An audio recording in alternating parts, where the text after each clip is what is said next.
Welcome to Kanya CRP.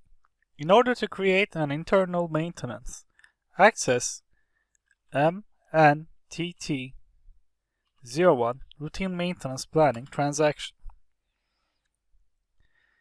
In this transaction, enter the relevant information for the internal maintenance and then click the search button.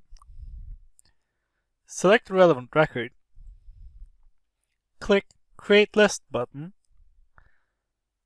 select Planner and the plan key for the maintenance, and then after selecting the relevant record, click the Create Maintenance Plans button.